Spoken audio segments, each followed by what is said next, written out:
देखो दोस्तों, एक बार फिर से आपका online class study by SK में आपका हार्दिक स्वागत। और पिछले वीडियो में मैंने आपको पढ़ाया था इलेक्ट्रिक फ्लक्स के बारे में, और मैं आज आपको पढ़ाऊंगा इस पार्ट नंबर 2 का। आपका सबसे मस्ट टॉपिक है आपका गाउस का नियम। उससे पहले मैं आपको पढ़ाऊंगा थोड़े से कि सतत आवेश वितरण क्या होता है, कि एक समान दूरी पर आपका आवेशों का वितरण, मतलब आवेशों को रख दिया जाता है, वो क्या कहलाता है आपको सतत आवेश वितरण।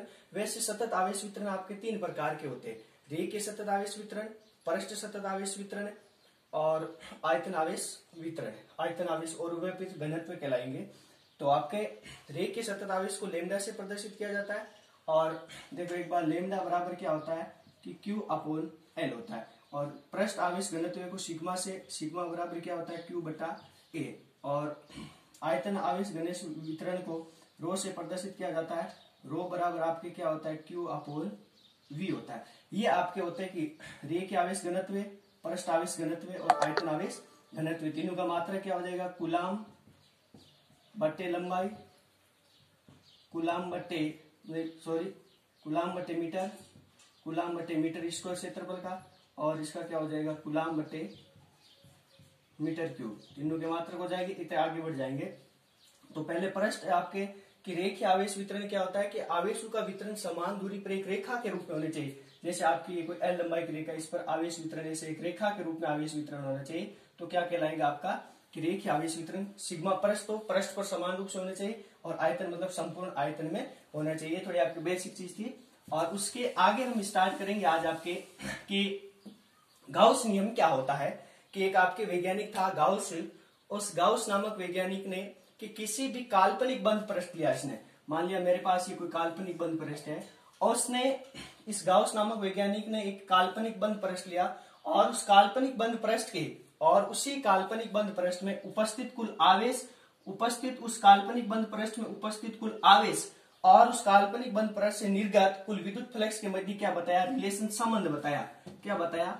संबंध बताया। उस संबंध को ही क्या बोला जाता है कि वो संबंध क्या है वो पढ़ेंगे कि किसी भी काल्पनिक बंद पृष्ठ में उपस्थित कुल आवेश और उस काल्पनिक बंद पृष्ठ से निर्गत विद्युत फ्लक्स, इलेक्ट्रिक फ्लक्स के बिंदु संबंध बताया। उस संबंध को ही क्या बोला जाता है, गाउस का नियम कहा जाता है। वो संबंध किस प्रकार होता है वो देखें।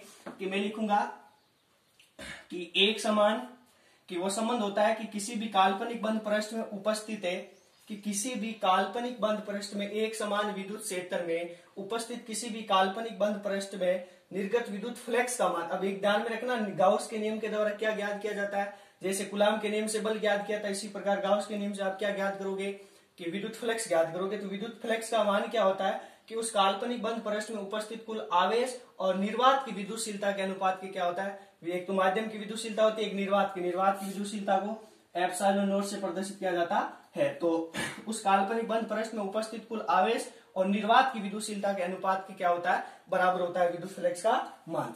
तो देखते हैं, लिखते हैं कि इस नियम के अनुसार, इस नियम के अनुसार इनवर्टेड कोमा स्टार्ट, इस नियम के अनुसार एक समान विद्युत क्षेत्र में इलेक्ट्रिक फील्ड, एक समान या समरूप विद्युत क्षेत्र में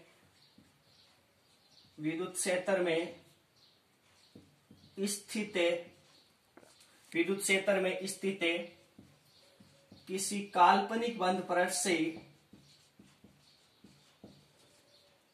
किसी काल्पनिक बंद पृष्ठ से निर्गत विद्युत फ्लक्स का मान, क्योंकि गाउस के नियम के द्वारा क्या ज्ञात किया जाता है, विद्युत फ्लक्स का।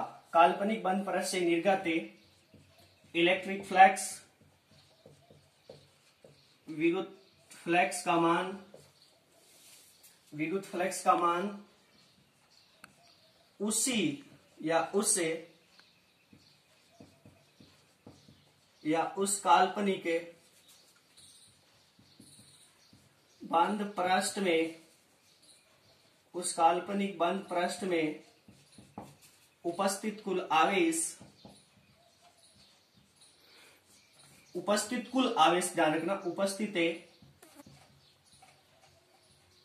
उपस्थित कुल आवेश, कुल आवेश को किसे प्रदर्शित कर दिया, सिग्मा क्यू से, आवेश को क्यू से तो कुल का मतलब सिग्मा से प्रदर्शित कर दिया। तो उपस्थित कुल आवेश तथा निर्वात की विद्युतशीलता तथा निर्वात की विद्युतशीलता निर्वात की विद्युतशीलता को एप्सिलॉन नॉट से प्रदर्शित किया जाता है। चैप्टर नंबर 1 में पढ़ा भी होगा कि पैरावैद्युतांक के मध्य उसमें, तथा निर्वात की विद्युतशीलता एप्सिलॉन नॉट के अनुपात के बराबर होता है, के अनुपात के बराबर होता है इनवर्टेड कोमा बंद।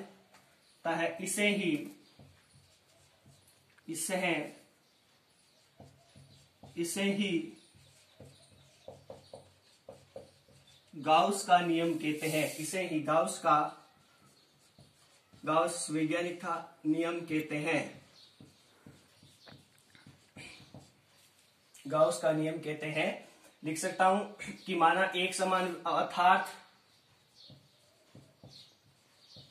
अर्थात माना कोई एक समान विद्युत क्षेत्र ई वेक्टर में कोई उपस्थित आपके कोई काल्पनिक बंद पृष्ठ, उस काल्पनिक बंद पृष्ठ में उपस्थित मैंने आवेशों का मान कितना मान लिया मेरे पास समेशन क्यू है, तो विद्युत फ्लक्स का मान क्या हो जाएगा, अर्थात कि फाई विद्युत फ्लक्स को फाई से फाई ई बराबर क्या होता है sigma Q upon epsilon not.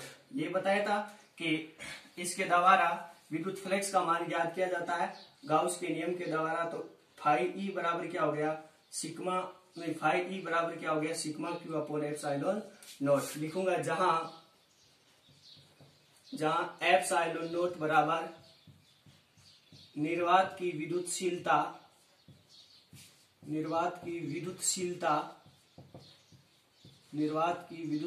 है। किसकी विद्युतशीलता, और इसका बीजगणितीय मान होता है चैप्टर नंबर 1 में पढ़ा होगा आपने 8.85 × 10⁻12। इसका मात्रक किसके विपरीत होता है, कूलाम नियतांक के विपरीत होता है। तो क्या हो जाएगा सिग्मा कूलाम स्क्वायर बटे न्यूटन मीटर स्क्वायर। ये था आपके गाउस के नियम का बीजगणितीय फॉर्मूला की फाई ई बराबर क्या होता है sigma Q upon epsilon not. आया समझ में।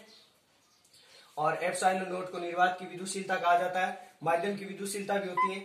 और सिग्मा नॉट बराबर क्या होता है 8.85 × 10⁻12 कूलाम स्क्वायर बटे न्यूटन मीटर स्क्वायर। अब उसके देखते हैं आगे कि इसकी उत्पत्ति कैसे हुई, गाउस नियम की उत्पत्ति कैसे होती है। कि लिखूंगा गाउस नियम की उत्पत्ति। गाउस नियम की उत्पत्ति में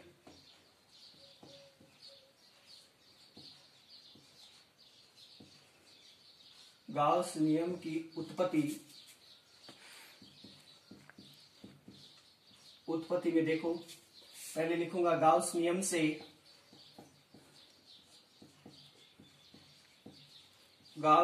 से और गाउस नियम आपका क्या होता है फाई ई बराबर summation Q upon epsilon not. Equation number इसको क्या दे दिया मैंने 1 दे दिया। आगे बात समझ में कि फाई ई बराबर क्या होता है summation Q upon epsilon not. उसके बाद में अब लिखूंगा कि समीकरण ए को 4 पाई से गुणा करने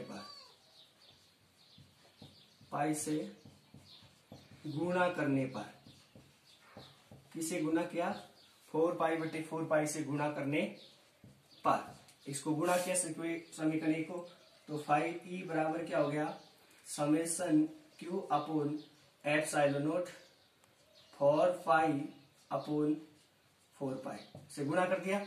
अब आपने पढ़ा होगा कि कूलाम नियतांक के होता आपका, जिसे पहले पार्ट में पढ़ा होगा कूलाम नियतांक के, उसको क्या लिखा जाता है 1/4 पाई एप्सिलॉन नॉट भी लिखा जाता है।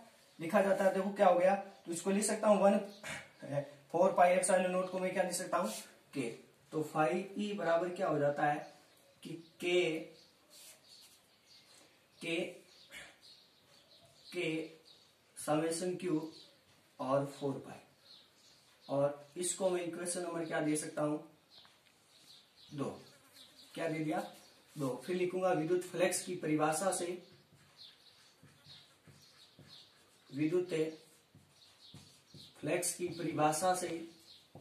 और विद्युत फ्लक्स की परिभाषा क्या होती है, आपने अभी भी पढ़ी होगी कि वो होता है फाई ई बराबर समाकलन, मतलब संपूर्ण ज्ञात करना है, इसे समाकलन कि E vector dot D S vector.